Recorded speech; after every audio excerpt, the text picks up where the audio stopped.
आज महाविकास आघाड़ी के माध्यम से हम सारे नागपुर में हैं।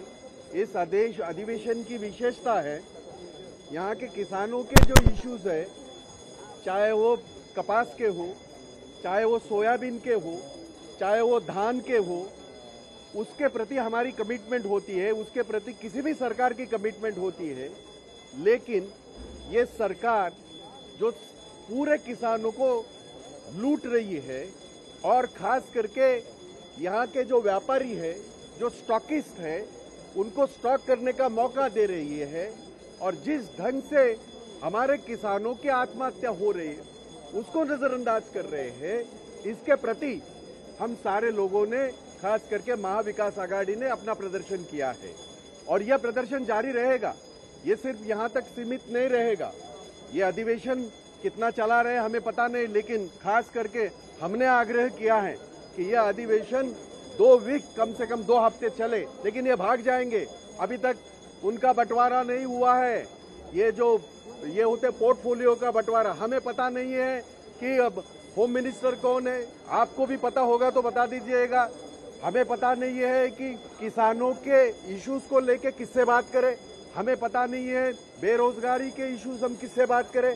तो ये सरकार सिर्फ ईवीएम की देवी के माध्यम से, ईवीएम की देवी ने बहुत प्रसन्न है, यहाँ भी प्रसन्न है और वहां भी प्रसन्न है, और उसके बलबूते ये अपना जो रौब झाड़ रहे हैं, उसके खिलाफ महाविकास आघाड़ी रास्ते पे उतर आएगी। देश की जनता रास्ते पे उतर के आएगी, महाराष्ट्र की जनता रास्ते पे उतर आएगी और किसानों के साथ हमेशा खड़े रहने का हम लोगों ने वादा किया है और हम किसानों के साथ हमेशा खड़े रहेंगे।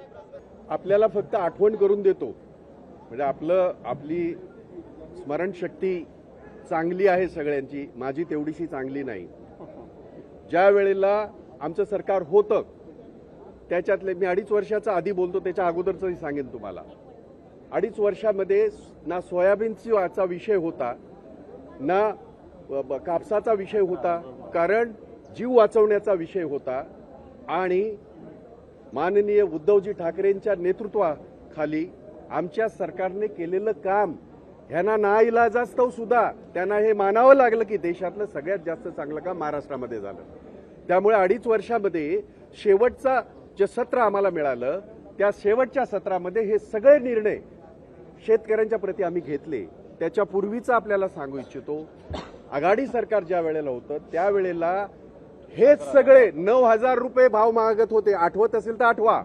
हे सगळे त्याच्यासाठी महाजन असतील, हे देवेंद्र फडणवीस असतील किंवा त्यांचे चेले चपाटे असतील, हे सगळे असंच म्हणत होते आणि आज ते सांगतात आहेत की आम्ही 5,000वर त्यांच्या तोंडाला पानं फुसलेली आहेत।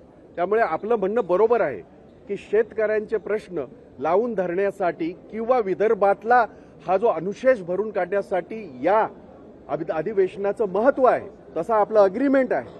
तसं होतंय का हे आपण तुम्ही सांगा, तुम्ही दाखवा, हे आमचं म्हणणं आहे। आम्ही रस्त्यावर आहोत, आम्ही ते प्रश्न घेऊन, शेतकऱ्यांचे प्रश्न असतील, कष्टकऱ्यांचे असतील, महिलांचे असतील, कायदा सुव्यवस्थेचे असतील, आम्ही बोलतो आहोत आणि त्यामुळे आपल्यालाही विनंती आहे खरी परिस्थिती लोकांपर्यंत जाऊ द्या। सर एक आखिरी सवाल है सर, महाराष्ट्र में एक तरफ किसान आंदोलन कर रहे हैं, दूसरी तरफ दिल्ली में किसानों का आंदोलन शुरू है।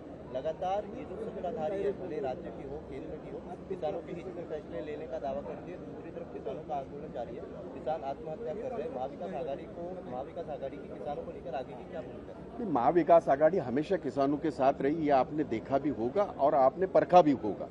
जहां तक केंद्र की बात है, ये वही सरकार, मोदी सरकार है जो अपने आप को बहुत 30 मार का समझते थे, लेकिन देश के किसानों ने उनकी जगह उसको दिखाई दी रही है। जो 3 कानून, काले कानून, जो सत्ता के बलबूते, जो सर चढ़ के उनकी सत्ता हमेशा बोलती है, पावर बोलती है, देश के किसानों ने शहादत दी है। 371 दिन और 600 से ज्यादा किसानों ने वहां अपना आत्मसमर्पण किया है, शहादत दी है। अभी भी क्यों ये डरते हैं? अगर वो कानून विड्रॉ किए तो किसानों को दिल्ली में आने से रोकने का मकसद क्या है, क्या मतलब है? ये हमारा सवाल है उनसे। महाविकास आघाड़ी ने हमेशा किसानों का साथ दिया है, किसानों के नेता हमारे साथ है और हमेशा हम साथ देंगे, किसानों के साथ खड़े रहेंगे। लोकशाही मराठी ऐका, पहा, जागरूक रहा.